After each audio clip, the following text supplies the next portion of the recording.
Welcome to City Lights, everyone. I'm Peter Maravellis, your host. And for those of you online, welcome to you as well. As always, we are beaming to you from the unceded ancestral homeland of the Ohlone peoples. Just want to take a moment to offer our respects to those who came before us as stewards of the land. So we are happy to be celebrating Litquake 2024. We are over the hump, heading towards Saturday, which is, of course, the Lit Crawl. That's your, cue for applause.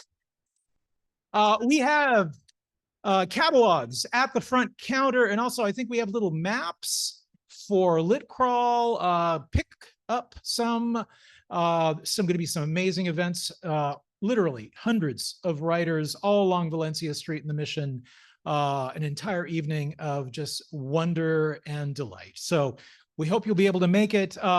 This is also the 25th anniversary of Litquake. And we want to welcome Nora Pyle, who is the new director of Litquake, for her really stellar organizational acumen. I mean, Nora and her crew have done such a great job. This has been one of the best years ever for here at City Lights. We had Jonathan Lethem and Rita Bullwinkle. We had Cara Di Robertis. We had Josh Moore in a band, kind of playing off of a character in one of his novels. I said this whole week has been, last week as well, it's been really fantastic. And of course, to cap it off with Forrest Gander and Jane Hirshfield. I mean, this is kind of the icing on the cake and really a dream come true for anyone with an interest in poetry. Forrest Gander is going to be reading from Mojave Ghost, which is published by our friends, kind of a sister publisher in Manhattan called New Directions, which we have a really wonderful history with. Forrest needs little, introduction. He's, of course, a Pulitzer Prize-winning poet, translator, novelist who writes just exquisitely crafted work. And of course, to have Jane Hirshfield and celebrating a new book, The Asking, New and Selected Poems by Alfred Knopf, published by. We have books at the front counter. There will be a signing at the end. We try to get everyone kind of on that side of the room. And I will be coming to you with Post-its. And what I want you to do is I want you to scribble in as legible a manner as possible to whom you would like the book inscribed. So to get the evening started, I would like to welcome now the board president of San Francisco's Litquake Foundation, Jody Weiner.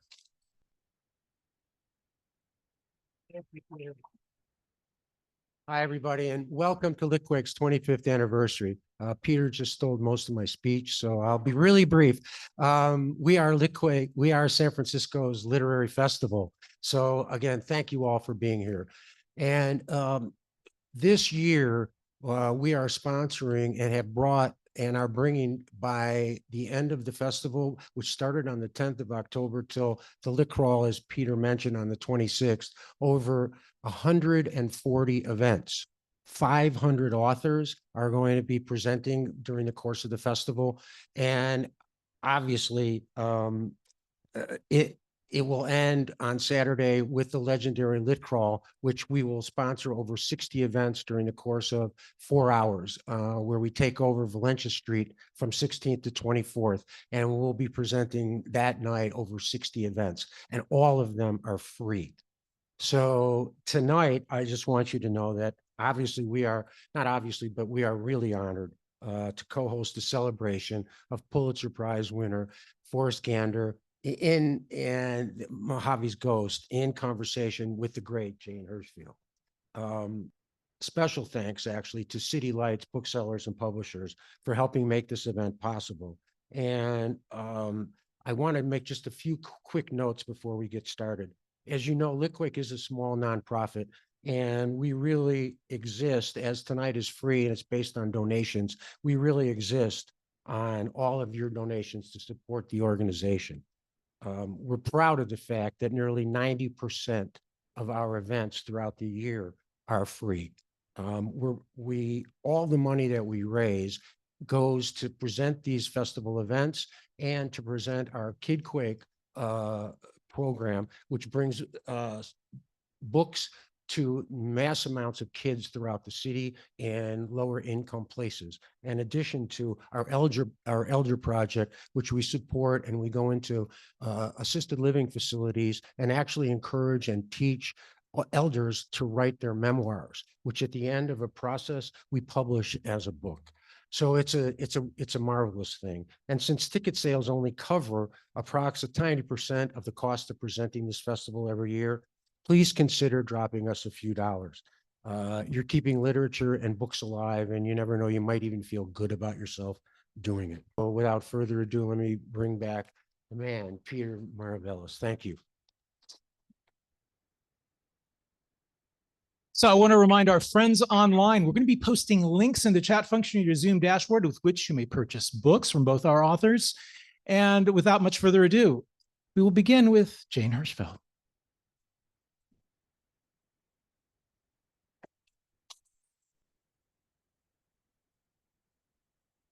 Okay.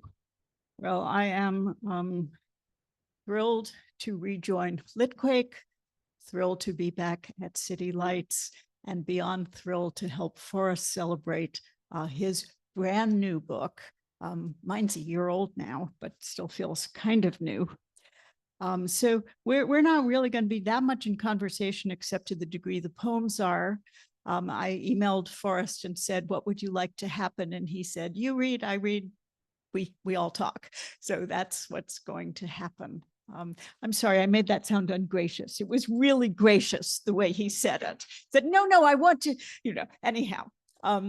So we're all a bit on edge. And the title poem of the new book was written when I was deeply on edge. And the title of the selected poems, titles are hard sometimes. And this title was easy, which was rare. It's the last two words of the poem. It's not the title. It was written New Year's Day, 2021. Now, some of you will remember that day. The election was supposedly decided, but you could feel January 6th coming. Every New Year's Eve, I do an insanely thorough house cleaning. Every New Year's Day, I start the year by writing a poem, first thing I do. And this poem refers a little both to the house cleaning, but also to what those previous 4 years were like and continued to be like. When it talks about postcards, I'm still doing them. I just put 30 in the mail yesterday to Michigan. So, it felt like an apt poem to begin with. Counting New Year's morning, what powers yet remain to me? The world asks, as it asks daily, and what can you make, can you do to change my deep broken, fractured? I count this first day of another year, what remains. I have a mountain, a kitchen, 2 hens, can admire with 2 eyes the mountain, actual, recalcitrant, shuffling its pebbles, sheltering foxes and beetles. Can make black-eyed peas and collards. Can make, from last year's late ripening persimmons, a pudding. Can climb a stepladder, change the bulb in a track light. For years I woke each day first to the mountain, then to the question. The feet of the new sufferings followed the feet of the old, and still they surprised. I brought salt, brought oil to the question, brought sweet tea, brought postcards and stamps. For years, each day, something. Stone did not become apple. War did not become peace. Yet joy still stays joy. Sequins stay sequins. Words still bespangle, bewilder. Today I woke without answer. The day answers, unpockets a thought as though from a friend. Don't despair of this falling world, not yet. Didn't it give you the asking? So no, I don't write clappers. Best not to. So, a little, you can wave your fingers. I won't see them. So this next poem is the one which is perhaps most in conversation with Forrest's work. I wrote it before I, had any inkling of his Mojave book being in process. It's a poem called Mosses, and it's about mosses that grow in the Mojave Desert, which is not a climate one thinks of being particularly mossy. The epigraph comes from the New York Times Science Page article where I learned about them. In the Mojave Desert, a translucent crystal offers bryophytes much needed respite from the heat of the sun. For hypolithic mosses, it seems 4% of daylight is right. They live, the headline says, by sheltering under a parasol of translucent quartz. The crystal scatters the light's ultraviolet, dilutes its heat, traps the night's condensed moisture to moss-sized rain.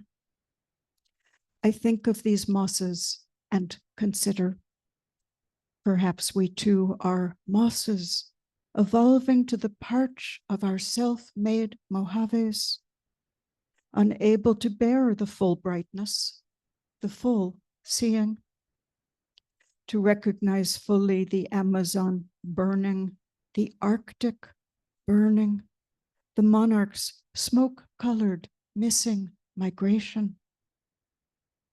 An experiment not meant to last. And yet we found shelter within it. We pondered our lives and the lives of others, thirsted, slept. To the implausible green of existence, for better, for worse, we offered our 4% portion of praises. For better, for worse, our 4% portion of comprehension. So incomprehension is what I feel most of the time these days, with every once in a while a stab of hope or something, or despair. The next poem sounds quite sure of itself, but if you listen carefully, it is not at all sure of itself. I wrote this 10 years ago in 2014 with the crisis of the biosphere in mind, but it felt to me like a poem that wanted to do some work, and so I didn't send it out right away. I was waiting for the work it could do. And because I was contacted by the Academy of American Poets, they asked me for a New Year's Day poem, and I said, I don't have one for you, not having known that I was going to write what I did. Plus I only wrote it on New Year's Day. I couldn't have given it to them. But I said, I don't have one of those, and I can't promise you one, but I have a poem that I think might be appropriate for the dire inauguration that's about to come. Why don't you look it over and see what you think? And, within 20 minutes, I got an email back that the whole staff thought this was the perfect inauguration poem. It is a poem hoping to make itself untrue, just as right now I am hoping to make it untrue. I'm thinking of the future, looking back, who will know what has happened to the earth, to our relationships with one another as human beings, and to the creatures. Let them not say. Let them not say we did not see it. We saw. Let them not say we did not hear it. We heard. Let them not say they did not taste it. We ate. We trembled. Let them not say it was not spoken, not written. We spoke. We witnessed with voices and hands. Let them not say they did nothing. We did not enough. Let them say, as they must say something, a kerosene beauty. It burned. Let them say we warmed ourselves by it. read by its light, praised, and it burned. I want that poem to make no sense in 100 years. I want them to say, why was she so worried? One more poem on this kind of thing. This one covers a lot of ground. It's got the space station in the title.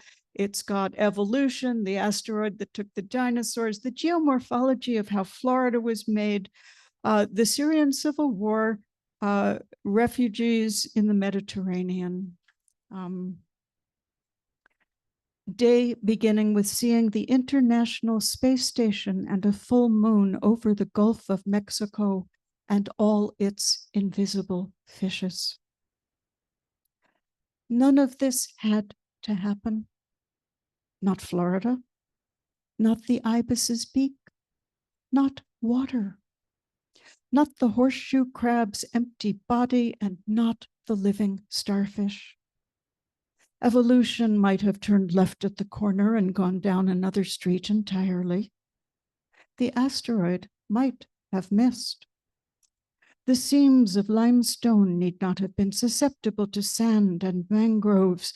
The radio might have found a different music. The hips of one man and the hips of another might have stood beside each other on a bus in Aleppo and recognized themselves as long-lost brothers. The key could have broken off in the lock, and the nail can refused its lid. I might have been the fish the brown pelican swallowed. You might have been the way the moon kept not setting long after we thought it would, long after the sun was catching inside the low wave curls coming in at a certain angle. The light might not have been eaten again by its moving. If the unbearable were not weightless, we might yet buckle under the grief of what hasn't changed yet. Across the world, a man pulls a woman from the water from which the leapt from overfilled boat has entirely vanished. From the water pulls one child, another. Both are living, and both will continue to live. This did not have to happen. No part of this had to happen.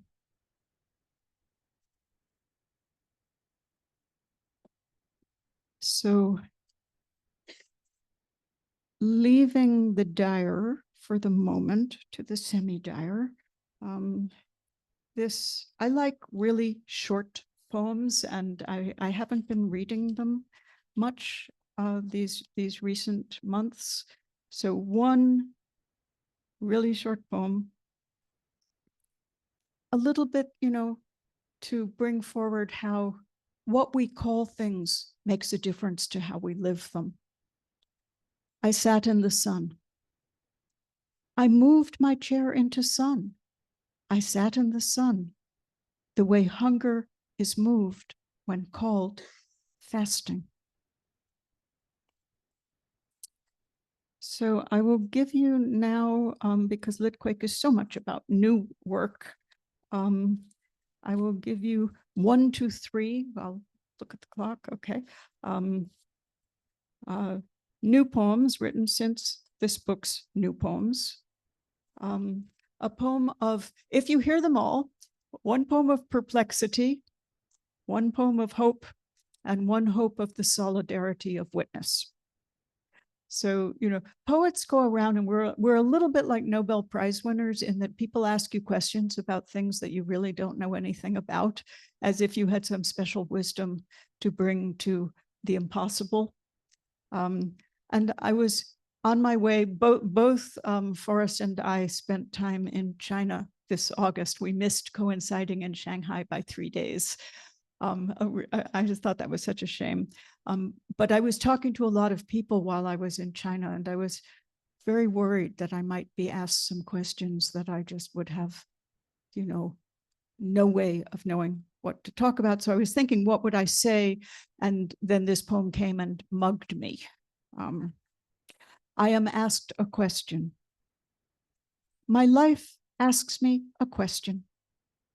I suggest a better question, one I like more the sound of, with more pleasing grammar. My life humors me. My life asks me that. I don't know an answer. Life is stubborn and clever. Life says, you must choose. I can't choose. I leave the question. I go into the garden and weed. My life weeds with me. The knees of my pants are stained.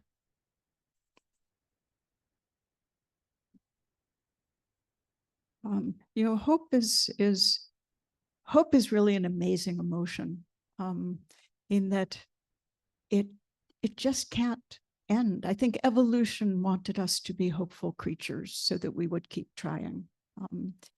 So today, my hope is vertical. Today, my hope is vertical. Tomorrow, it will be horizontal. The next day, cloudy.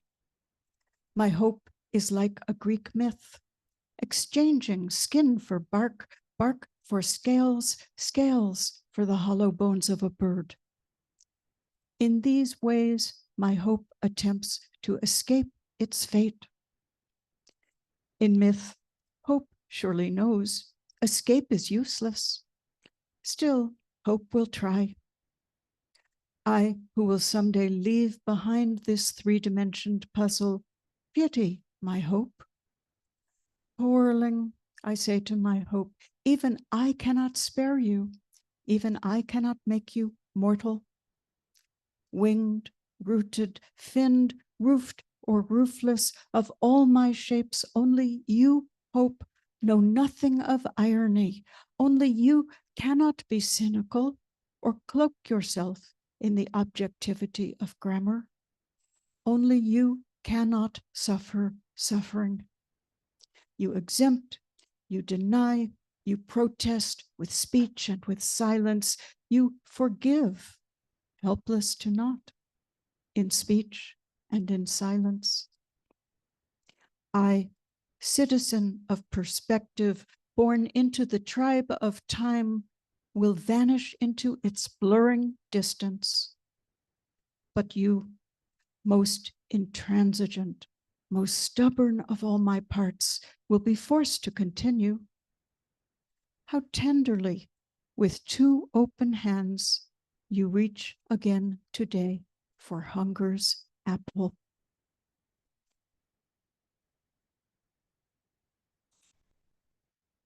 Okay. We said 20 minutes each, and I'm well within that. So this last poem, the one that I called Solidarity of Witness, some of you may remember that for a time living in Sausalito was the great Lebanese painter and poet Etel Adnan. And she had her great breakthrough as a visual artist, when she was very close to 100 years old. She had a major one-person show at major museums. All of a sudden were calling on her. But I remember from when she was, kind of obscure, she and her beloved partner were living in Sausalito, and other Marin poets knew her better than me. I was too shy to go say hello. But the paintings that she did throughout her life allude to Mount Tam. Even after she moved to Paris for the final decades of it, they were Mount Tam paintings. So the quote is from a letter that she sent someone. And that's the title. If you like numbers, I will tell you that here on earth, I wake thinking about a woman with whom I once shared a mountain. If you, as she did, like numbers, I can tell you that here on earth this day, it is 55 degrees, a June 9th, uncommonly cold. I can tell you that for company now, this day, you have roughly 8 billion living kin. I can tell you that since sapiens beginning, 117 billion have breathed in out and in again then, at least once. That worldwide this day, 1 person in 7 is hungry. That 32 countries are listed as zones in conflict. That Beirut, where the woman was born, is called past the brink. If you like numbers, I can tell you a single great blue heron flew earlier by a 10-windowed alcove. That in Canada, 10.6 million acres burn today still unchecked. Though this morning the smoke has moved elsewhere, its parts per million returning their color to 2 big wings folded up in a tree. I can tell you, conceived yesterday something like 385,000 babies, and that tomorrow 158,000, all ages, will probably die. There is also this to consider about numbers. The way that the more a life's counted, the less that life seems to count. I can tell you that 1 person born in Beirut, dead in Paris, for a time shared with me a mountain in California she never forgot. I can tell you its colors inside her paintings still astonish. Mountain, mountain, mountain, kept saying her brush. Thank you.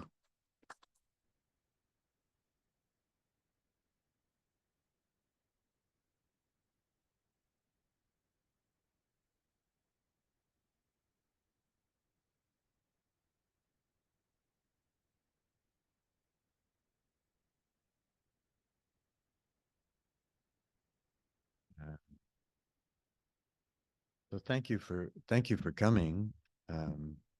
And just by coincidence, pure coincidence, her first trip to San Francisco is the very UK poet Lucy Mercer, sitting over here, whose poetry reading in London in her 20s prompted that Telegraph headline: "Brawl at Poets Recital, 3 policemen bitten." I'm just telling you this as a kind of warning. Give her some space after the reading. So I'm going to read from Mojave Ghost, a novel poem, and it's a serial poem. There are no titles besides the book title, and I'm hoping it develops a rhythm, and I'll try to signify with slight pauses the breaks between poems. So as a little introduction to it, in a brief span of a few years, I lost my wife, the poet C.D. Wright, my mother, and my younger sister, with whom I'd been extraordinarily close. Ungrounded, I began hiking along the 800-mile San Andreas Fault, eventually passing through the town of my birth in the Mojave Desert. I was accompanied by a recent immigrant to this country, the artist Ashwini Bhatt, who's sitting right back there, with whom I'd begun a relationship. As the present mixed with my memories, and as my tumultuous inner emotions and the landscape coalesced, I felt my sense of self become kaleidoscopic.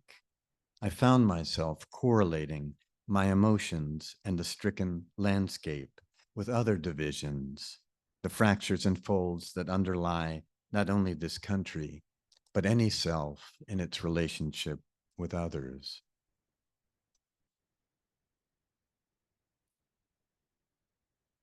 Men arm themselves with facts. They say, already reaching, "Let me see that." They ask seriously, "Who is your second favorite tenor sax player between 63 and 65? Each thinks the other is a bit emptier, more cardboard than himself, that he alone made the necessary decisions. Only I live the real, he thinks. I think. Night wind clanging rope against the flagpole. There is nothing in me now of what I was before. That's what he tells himself in order to live with himself.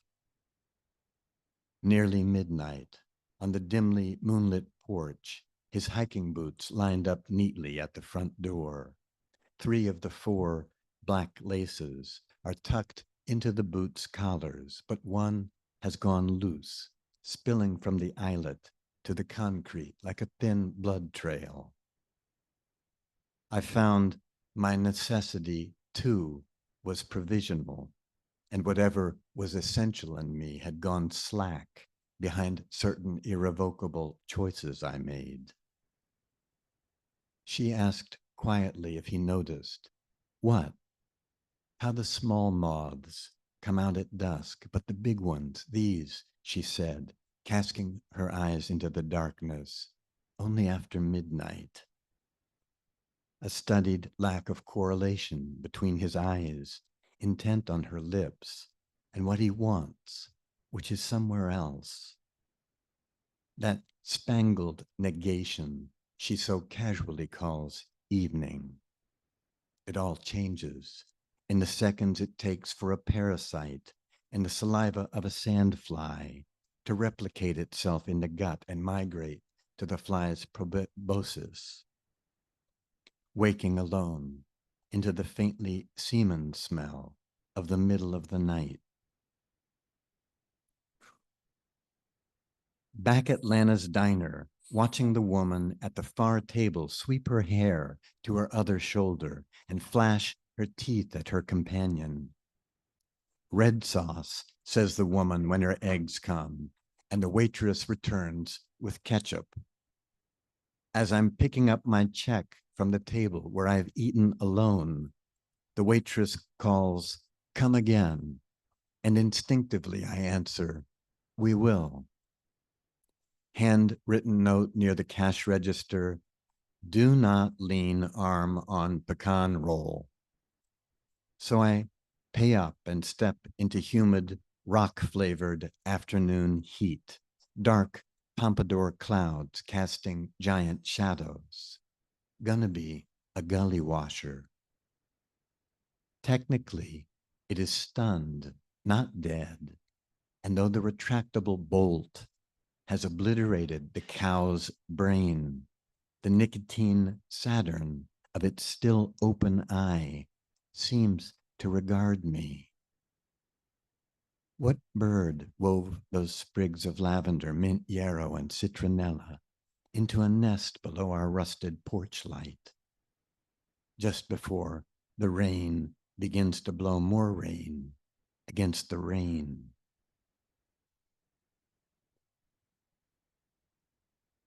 Because he was angry, or because he was depressed and denied it, or because he loathed, was laded with self-loathing, because he soaked in disappointment and boorishness, because depression swallows sound as mud swallows rain, the finer pleas and raw cries of pain he was eliciting from those he loved didn't reach him.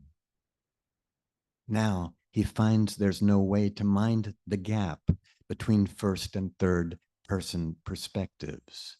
His perception of the world oscillates in and out of referential focus. I simply finds no way, like trying to straddle the scuttle in the attic, nor between the publicity of the world and the self's interiority, nor for that matter between past and present. For still I pre-assume you before I catch myself staring into space, wanting to tell you something. Much of my experience is indistinct. God help me, I think vaguely, but every moment rivets you into me. But I was a jukebox. What came out of me was just what other people wanted to hear. Let's let sleeping dogs tell the truth. I see the lives of others, but not their actual lives. The more I try to remember it, the more the word fades. Time metamorphoses memories and buries them, There's no restitution. Gradually, they fold in on themselves, irretrievable. June morning, the mockingbird triggers my impulse to respond with a standing ovation. Because I gripped what I loved tightly, what I've lived makes it easier for me to leave it behind when my time comes. Because I didn't grip tightly enough. My younger sister died today. My father died today. My closest friend died today. My mother died today. Each of their deaths detonates in iterative simultaneity inside the tissue of my being, unanchoring me, setting me adrift. Such griefs as our graves. How is it I can continue to smolder like this? Why am I not consumed? Summer roadrunners patrol the mesquite and brown barrel cacti, snatching grasshoppers out of the air. As you rub sunblind from your eyes, what to say of the pastel chromaticism of these Mojave sunsets? Here, as everywhere, when you go still, what has disappeared comes forward. Ya me cayó el 20, and you an earthbound sun, a radiance. When we return to our car, parked on the laterite verge of the road, I distract you from noticing the dead bird melted into a gruel, its eyes glazed with clusters of fly eggs. Only when we reach the edges of experience do we begin to intuit the more than this. Who will contradict me if I say you were and you are? We drive deeper into the desert, arguing about whether it's possible to love without reservations. When we stop for gas in Barstow, where I was born, a boy offers to let you hold the horned toad he is gently stroking in the direction of its spines.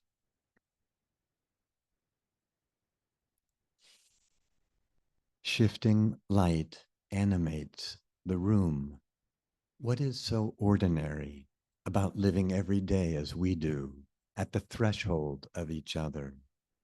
Your emotions always visible in your eyes. In you, I find my consequence, my natural history. In your company, irrelevance drains away. But what is it that makes you special? Is it your intensity? It's your ardor. Never a sneeze, but a rapid parade of sneezes. My office door opening, smiling face peering around it.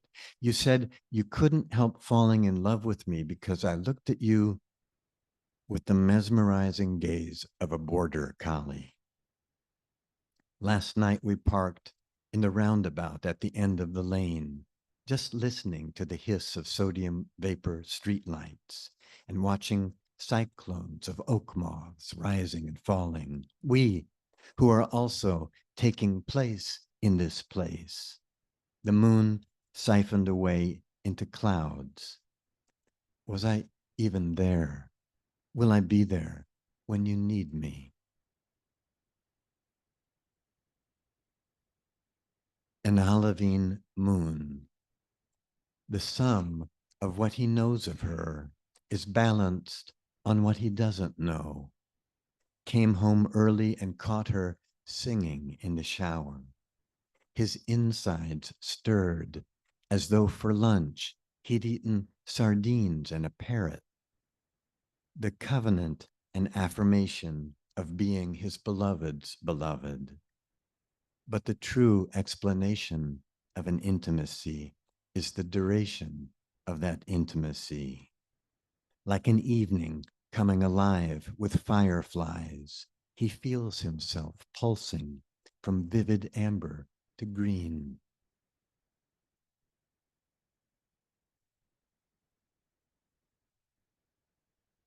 But here, you said, at the time of our intrusion, you said This zone here is not one of the earth's sentences, but an overdub of stutters. Here, where we're walking on this slumbering crack, a complex, you said, of tensions right here.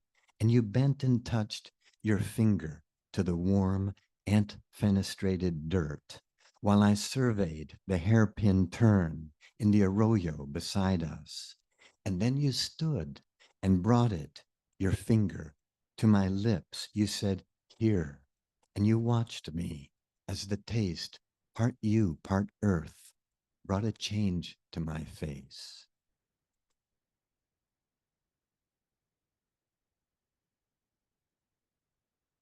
They pass the burnt carcass of an Oldsmobile, rusting in an expanse of sand, ciphered quiet at the skirt of Calico Peak, and turkey buzzards high up, weightless as flecks of ash. Surely it is real, this swirl of light. But what is impossible in this life is impossible in any other. He finds her leaning over the fence, talking to the goat. Sweetheart, who taught you to stand on your hind legs like that? It's her spring voice, fuzzed by March pollen, the nitrous odor of his testosterone in the air. Burned oaks footed in naked rock crevices, a light so sharp it's percussive. Is there an emotion of awareness? Do they refine their bearings in the genuine? Or will elation always be contingent, snagged between the slow unfolger of the self from its familiarities and the mesmeric qualities of hope? And this is the final poem, which does have so I guess I lied. There's one other poem that has a title, Rift Zone. And those of you who do any climbing will know that a shell jacket and approach shoes are things that rock climbers wear. Rift Zone. And so find myself in a shell jacket and approach shoes, strolling past boulders on the xeric canyon path limbed with mustard flowers, as though it were my garden, as though I'd never drawn those distinctions that separate me out, as though I hadn't long back expelled myself from all that wasn't myself. But where is the human place in geologic time? Is there some quality in me that links I am to the remainder, to whatever is left over, left out? What in the world have I left out of me? Adjusting a headband beneath my hat, I lift the binoculars to my lined face. Displaced by lateral slip, the mountain's slopes have gone wonky. A human life, what is that anyway? Even here at the disturbance zone, I find myself pierced by birdsong, standing among trunks and vines, risen from the ground, like the births and messages they are. A riven land, this place belongs solely to itself. From the wall of a crevasse, tree roots jut out into air. The fault is the earth's junction box, where its wires are bared.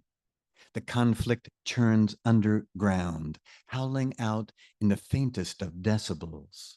Of course, there were signs, but no one of us witnessed the ballet of trees as the tectonic strain below them rose, and they inclined suddenly toward each other from where they stood rooted to the parted lips of a widening rift.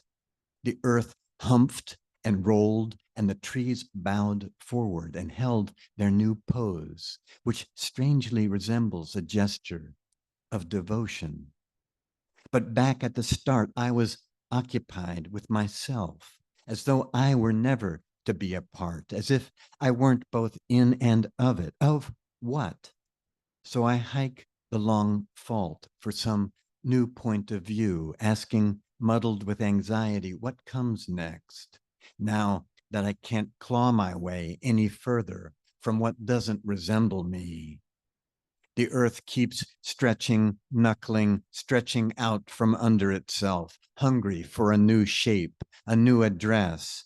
It has tossed itself loose from its sheets and risen, leaving behind a note I suppose I could read if I tried.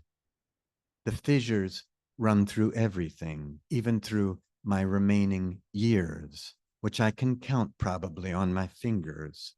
I fan them out and stare at their ruptured, upturned faces, the faces of my remaining years. I try reshuffling them, but no, they grimace one through the other. They release a sulfur smell. Their solidity dissolves like long clouds of filth entering a river. My time is here and not. Feet dangling, I'm perched at the edge of what? Listening to the crackle, the extinction of small breaths around me, while crevices bloom from the crevices and dust lifts and catches in dry catches of wind. Heat and silence. Still, the ground insists its openings will be filled. Why not apply myself over and over? This argument goes beyond me. I, who have never been homeless, groundless. Am I just going to stand gobsmacked at the mirror while my years run out? What is left of experience that hasn't been measured? Is there an app for that? As I bend, I feel the weight of the specimen stones I carry in my jacket pocket slide forward as I continue my solo descent along the canyon's seam, as I sip and hold a quick breath, as I slip from sight into a chimney of rock. Thank you, City Lights and Litquake and Jane Hirshfield and Peter Maravellis.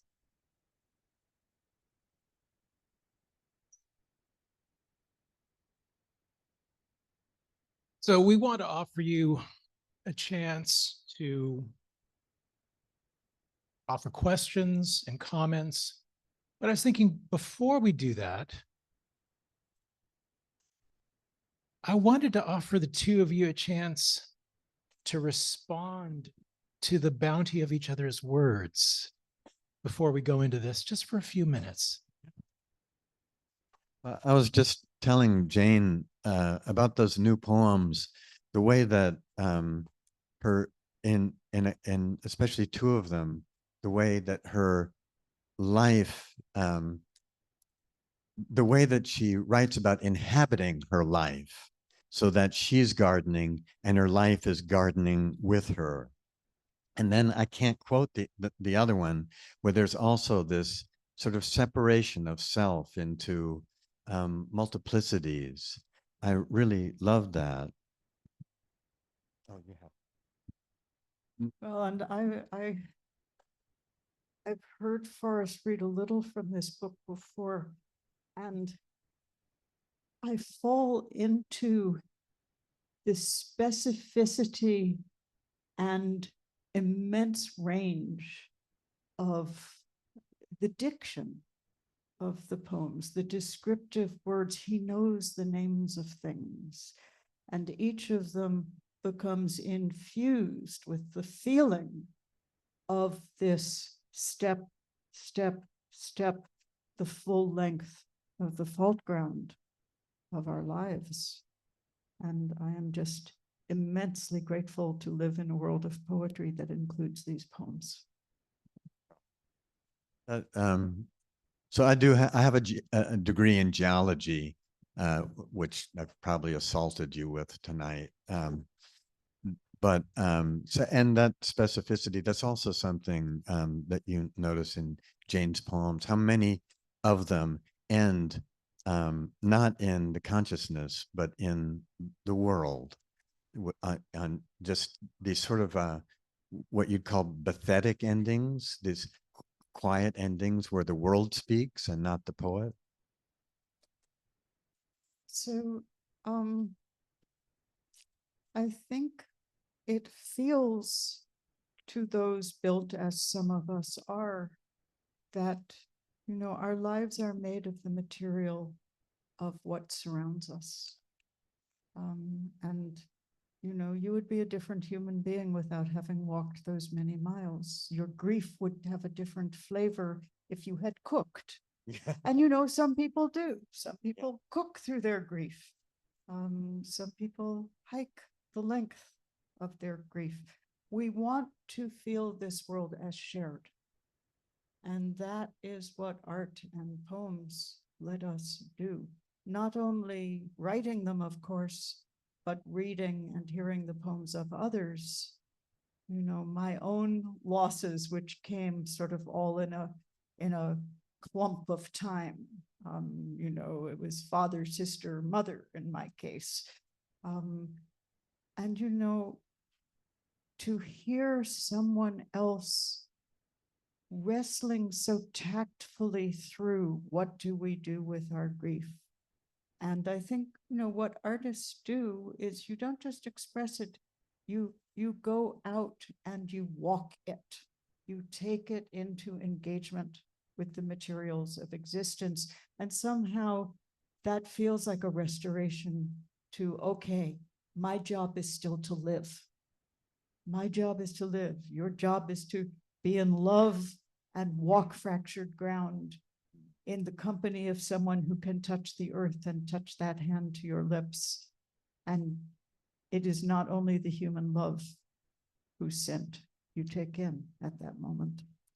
Yeah, in hiking the San Andreas Fault, which of course, as you all know, isn't like a line that you hike down. It's mostly invisible through California. You hike for long periods of time before you see any trace of it at all. But what became apparent to me was that it was, on one hand, I was sort of metabolizing my grief, but I was also celebrating this new relationship with Ashwini Bhatt. And then it occurred to me that these sort of two tectonic plates that are submerging and overriding one another as the fault were a great metaphor for what I was experiencing with my grief on one side and this burgeoning happiness. I'd met somebody who was full of life, and so the way the landscape informed my emotions and reflected my emotions, and my emotions reflected the landscape, is I think the substance of the poem. I'm talking too much. Does anybody have questions? Give me just.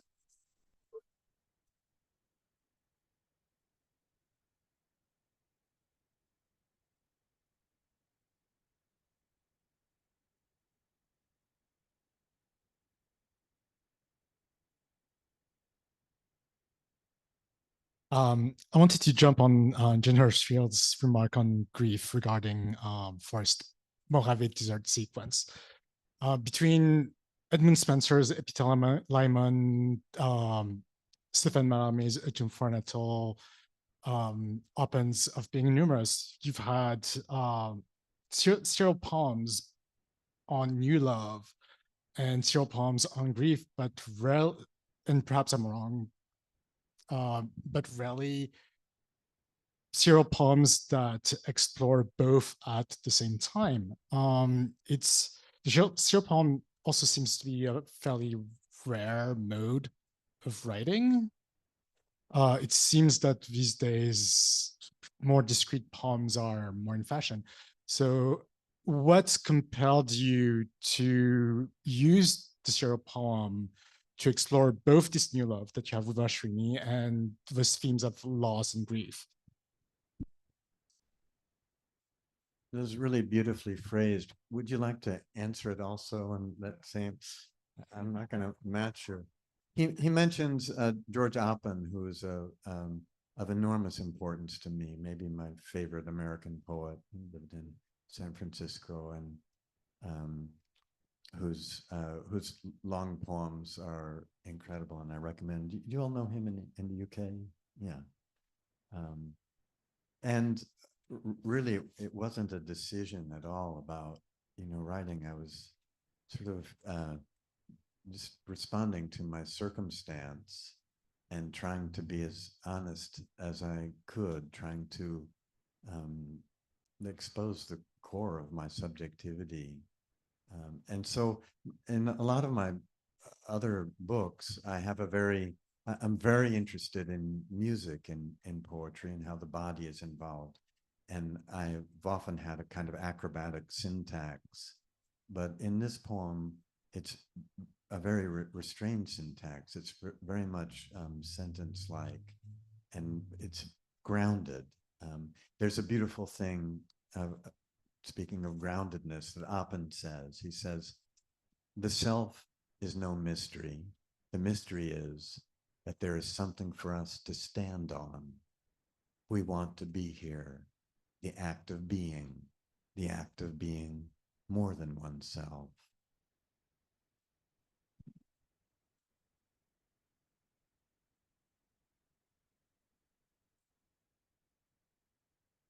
Thanks for such beautiful readings.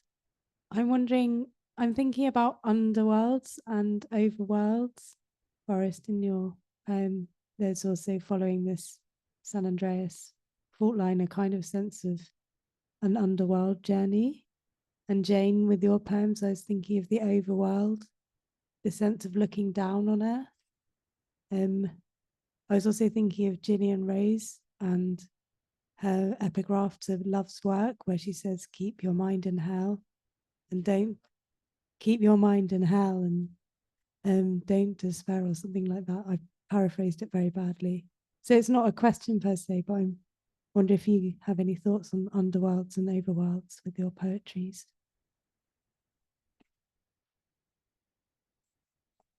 I find, so I'm going to answer in a very seemingly cognitive way, perhaps, that I am so interested in how different forms of grammar let you see different things. And over my lifetime, I have written poems, never always the same way, but when I was very young, all my poems were written in the second person. You, I was talking. Sometimes you is such a supple pronoun in English. It can mean me, it can mean you, a specific person, it can mean God, you could say you to an object, but it always evokes intimacy.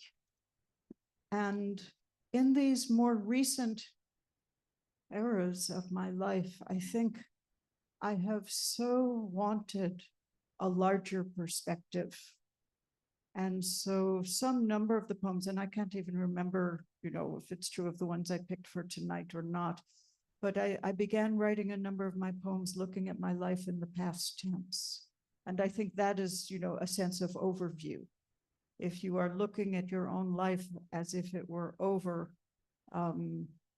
you can't help but step outside the self in the way that Forrest was talking about. But if I have not preserved the intimacy and the grief and the immediacy, then the poems are failures. There is a kind of detachment that probably comes into every work of art at a certain stage of its making. You have to step back, see what you've done, see what you want to change in what you've done, decide if you're going to keep it or bow to it, say thank you and let it go. But yeah, I think it has to do with perspective. And for me, a lot of perspective happens in these choices of what pronoun, what verb tense, what stance do we have with our life? And the harder things get to grapple with, the more I want to not have my nose immediately in the bowl of soup. Sometimes for a moment, I hope, but then to step back and take in not only the soup, but who grew the vegetables. This interconnected world that our lives are part of. Anytime I remember that, anytime I can summon that into my writing or my thoughts or what I do or what I choose, I feel better. feel better when the world isn't so self-centered. So maybe that's what you were hearing. I don't really know what you were hearing. So you want to speak for the underworld? That's that's a funny task. I don't, what your question made me think of was how as a geologist and as any of us walking in a landscape in California, what I noticed when I was walking was that what you see in front of you is both the past and the present, and that you're reading the past and the present at the same time.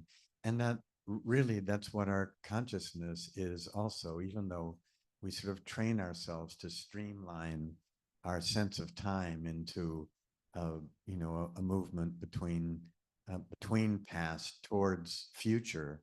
But that's not really how we experience our lives. Our present is constantly being, the past is constantly upwelling into our present. The underworld is constantly upwelling into what we experience. And I think maybe that's one of the jobs of poetry, is to try to articulate the nuances of what we feel, because I think that our daily lives train us to operate in familiar ruts of experience, and that we use the same language, we use a transactional language, we say the same things without often meaning exactly what we're saying. How you doing? Fine. How you doing? And that we lose the capacity to find a language for our underworld feelings, for our deeper feelings. And that's one of the roles that, especially now in the contemporary media saturated, faster and faster culture, that maybe brings people to poetry. I think we have time for one more question. I just want to thank you both. One, or Tom, I'm not sure if there's a question in this, but it might amount to that, as you said at one line of your poem. But I think one of the poems that you read ideally would be suited for the inauguration of our next president. I'm not sure if it's the underworld or the overworld. To both of you, I'm a new College of California poet graduate, and I've always loved your work. What a treat, what a surprise. Jane as well. Last time I saw you, we were reading with Kay Ryan. That's a long time ago. But I love how you pointed out Jane's ability to reach to the world, and the world ends the poem. There's a kind of a beseeching there that we can do better. And Jane pointed out that we want to communicate. We want to feel that we're sharing this experience. And oh God, you brought us the experience, Forrest. I'm so sorry for your losses. My daughter was murdered 4 years ago, my only child. And you've pointed out lines there into that desert, into that chimney of stone. And there is no way through, as there are in many things. The only way out is through. No, there's just on and on and on with love and faith. And poetry helps us with that in many ways. And it's cooking too. And I just wanted to say that I thank you guys so much for that. And I could, definitely the overworld and then the underworld. And I'm not sure what the dialogue is, but if there's a question there, oh, please don't answer it. No. Thank you. And thanks to all of you for joining us tonight. We are going to be signing books over here, so trying to get everyone over to that side of the room. And those of you online, if you do purchase a book, you will get a signed edition. Thank you all again. Thanks to our friends at Litquake. Please be well, be kind to each other, and we hope to see you again soon.